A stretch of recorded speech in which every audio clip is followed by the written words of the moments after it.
staple pantry list of substitutions, and the nutritional bang for your buck, because again, one of my pet peeves is everybody saying, oh, it's so much more expensive to be plant powered. It's not more expensive. It's actually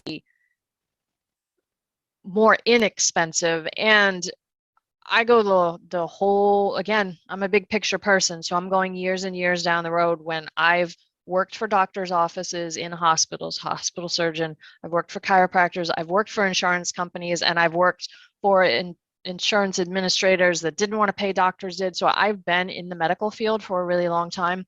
I know how much it costs when people get sick. I also have really sick clients. So I understand the full cost of not eating healthy and how dangerous that is. It's not about the $3 that I'm going to spend now.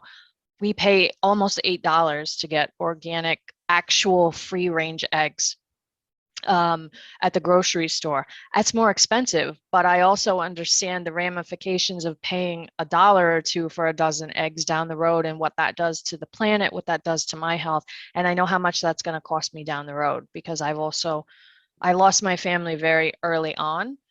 So I know the consequences, and I don't want any of you having to go through that. So if I can make your life cheaper by eating healthier and taste better, I've done my job, and that's all I'm here to do.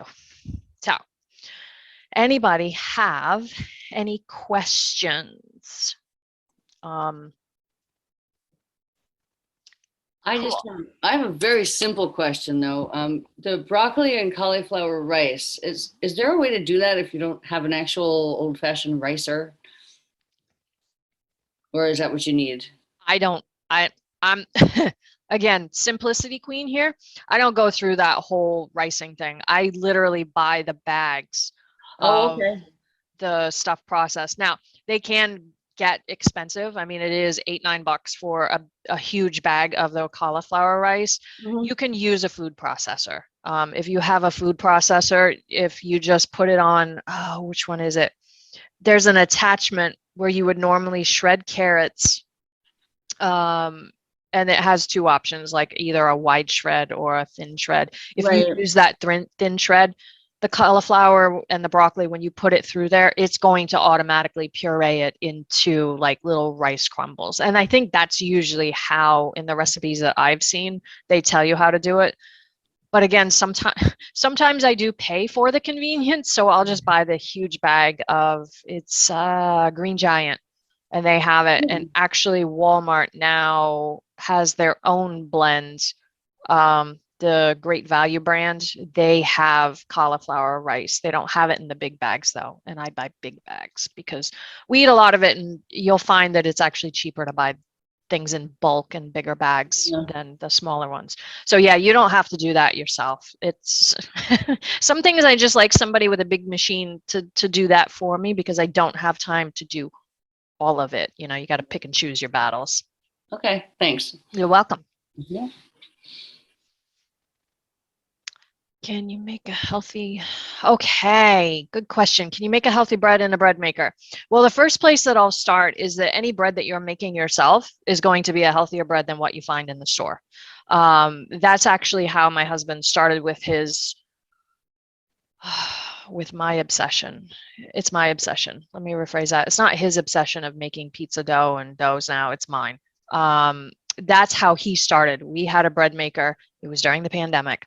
We couldn't get pizza, we couldn't get dough, we couldn't get XYZ, whatever. So down came the bread maker that was in the cabinet for God knows how many years. We bought a big bag of flour, which we're about to get again, and I would suggest everybody doing the same for supplies shortages. A big bag of flour. You can get whole wheat versions of the flours, and so a whole grain version will make it healthier. You can mix those if you want. So you could have like whatever the ratios are, like half white and then half wheat if you want to kind of ease your way into it. Sugar, just use a raw sugar again instead of regular. But again, anytime that you're making it yourself, it's going to invariably be healthier and it's going to taste a lot better.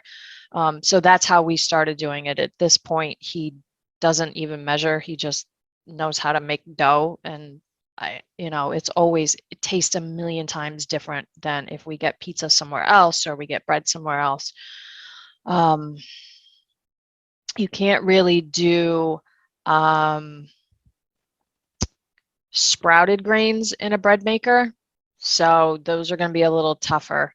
There are raw food recipes for it, but that's not going to be in a bread maker. So ideally, yes, you can make healthy bread in a bread maker. Also, adding rye flour or a sourdough mix automatically makes bread healthier because it makes the bread easier to digest and it feeds the little intestinal tract as it's giving you prebiotics, probiotics, all that good stuff. So adding a little bit of rye and or sourdough mix to it and making those breads will be healthier bread options than the others. So I want to interject if I can.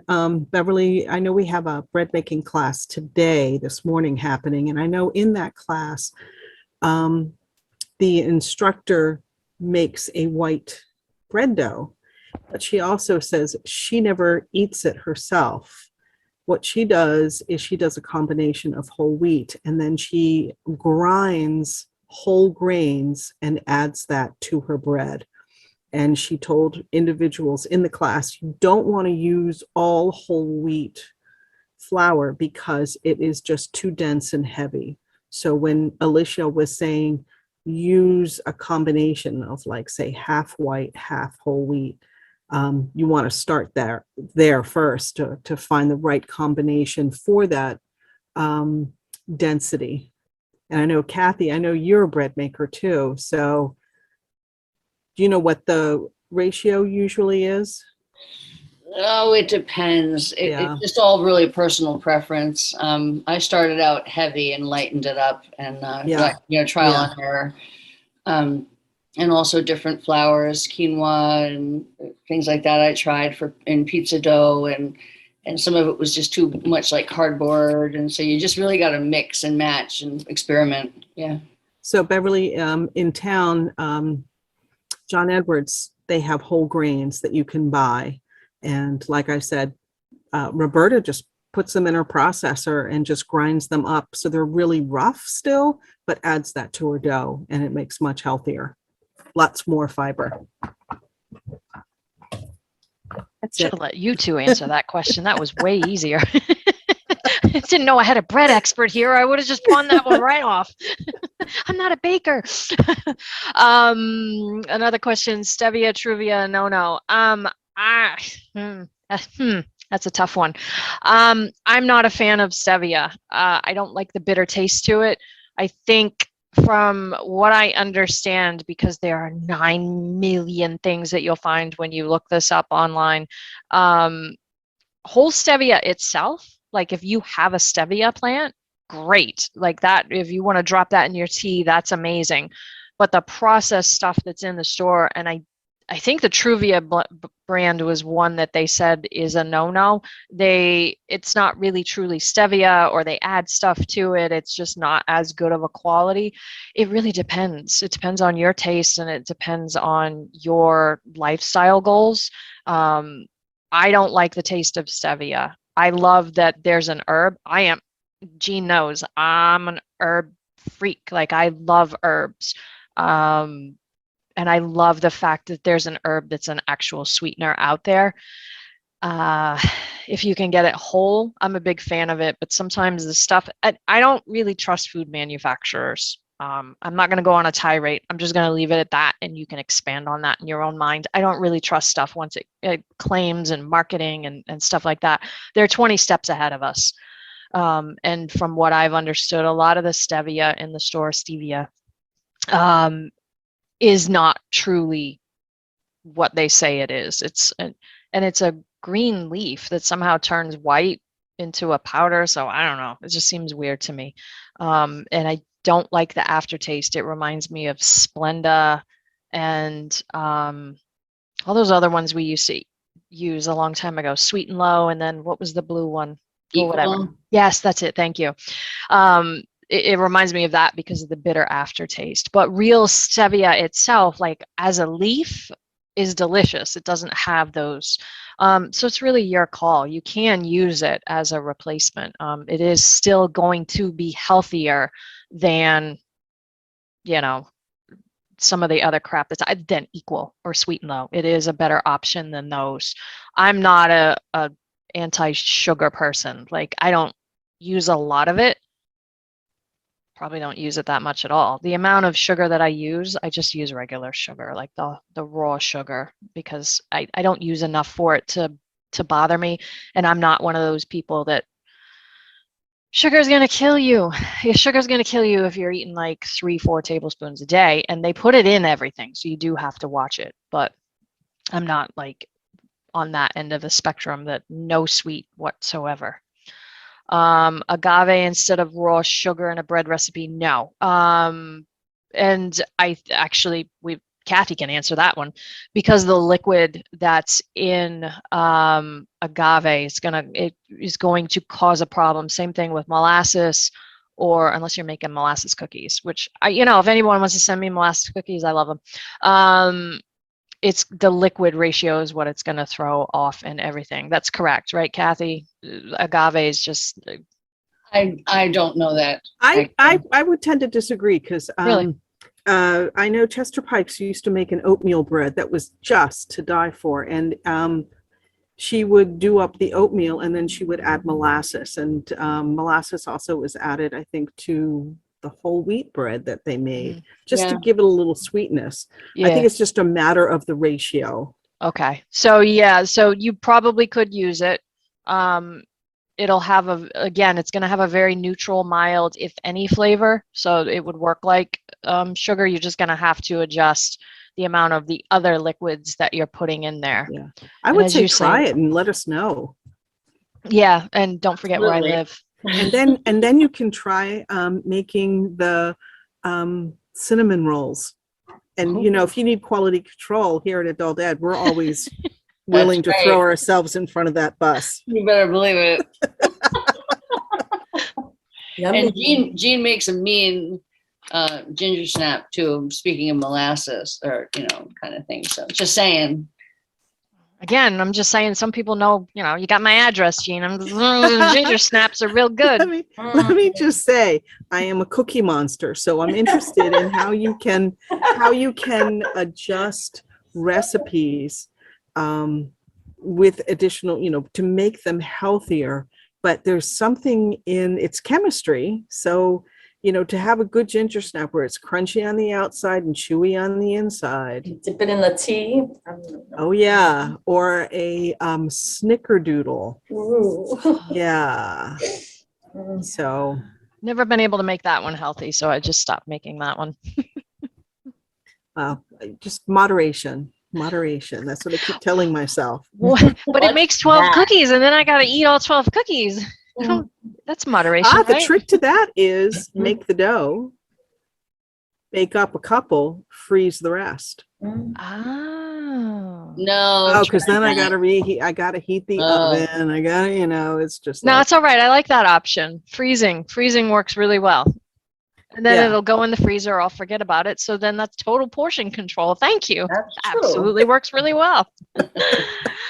Yeah, unless you're a cookie dough eater. Yeah. I love it, Kathy. Then there's that problem, right? Oh, so then if it's frozen, I could just throw that in the banana ice cream and poof, we got a 2-for-1, like ginger snap banana ice cream. Awesome. We'll make that happen. Opinion about No, you can use the cookie and you can make a ice cream sandwich. Oh my God, yummy. Summertime's coming. Yeah, which means I have to fit into the summertime clothes so we can have that delicious snack after. Yeah. I don't know. We'll try it after the dessert class. Once everybody has banana ice cream in the freezer, then we'll start over with that. Monk fruit sweetener. I don't have, excuse me. I don't have an opinion on it myself because I haven't tried it. The research that I've done, and I belong to Ruby because I took a cooking course with them. and their pastry chef, well, one of their pastry chefs is vegan. They do use monk fruit sweetener in their stuff. I trust Ruby because I have never ever made a recipe off of their site or in one of my cooking classes or during the testing that I had to do. I've never made a recipe that went bad. I mean, these are excellent chefs. They do use monk fruit sweetener. So if they use it, I am going to say that it's probably safe to use. That's the only experience or research that I've really done on that, but that's a great question. I've never seen monk fruit sweetener. Where would I find it? Usually in the sugar section of the store, wherever. Like, would I find it up here at like Hannaford's, or would it be over at John Edwards? It's probably John Edwards or Tiller. It might be a little more. Or the Brenda. natural food place up in Bangor. I had monk fruit in the bag. It was like the raw. Oh, that's right. Raw. Oh, okay. Raw granules. That was monk fruit. I forgot what the brand was. Oh, where did you get that? Would bake up well. I'm trying to think. My aunt who lives upstate told me about it. I don't know. I can't remember. Upstate New York. So it's like there it's we like go. Maine. Oh, was that it? It was an orange bag. I forgot the brand name of it, but I could probably figure it out. And I think she has Hannaford's by her. Thanks, Brenda. Yeah, I think they are upstate. Yeah. I did see this. I did not get this at Hannaford, but I did see it at Hannaford this morning. Oh, okay. In all of the fake sugar area. Oh, so can you bake with that? Well, I'm baking lemon bars as we speak. Oh, you can. My uncle is diabetic. And what I've read about this is that it's a whole different situation with glycemic for diabetics. So, and he's got a serious sweet tooth, which is probably why he's diabetic. Yeah. But this is a better alternative. alternative, yeah. Yeah. So. Oh, the monk fruit sweetener I had was Lakanto, Lakanto. Yeah, That was the brand. That's another one. Yeah, classic white sugar replacer. That's because my aunt was diabetic. And she has to lose I can see weight. Brenda teaching a class on how to bake for diabetics who have a sweet tooth. Oh, wow. Yes. Very good. I'll be right over. Robin loves those. Kathy, I know where she lives. So do you. Okay. Oh, and I didn't realize they have 3 different versions: substitute. classic, white, golden, and brown. I don't know what that means. Probably the type of fruit and the flavor, maybe how much it's processed. It's definitely something good to look into. So actually, thank you. I'm going to add those options to the slides. And they also have one that says baking. Oh, okay. Yeah, because sometimes these things don't work for baking like they do for just regular substitutions like you'd hope. So I'm going to add the monk fruit and the stevia to the slides. So thank you. That's why these are always helpful. And any other questions? And I've got your emails here. I think, Jean, I think you'll have to send me the chat because I won't get it. That way I've got everybody's addresses.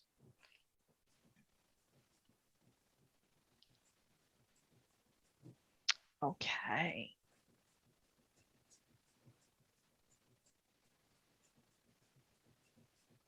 Awesome. Okay. Any other question? I don't see any others coming through. What? I know Kathy had to leave.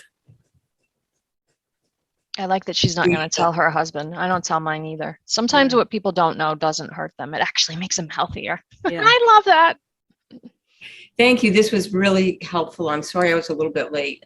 Oh, no. But I was cooking, so I just kept the video off, but I heard 90% of it. I really appreciate it. It was good information. Thank you so much. Thank you. Thank you. And thanks for sharing about the monk fruit, because that is, now, have you used it before?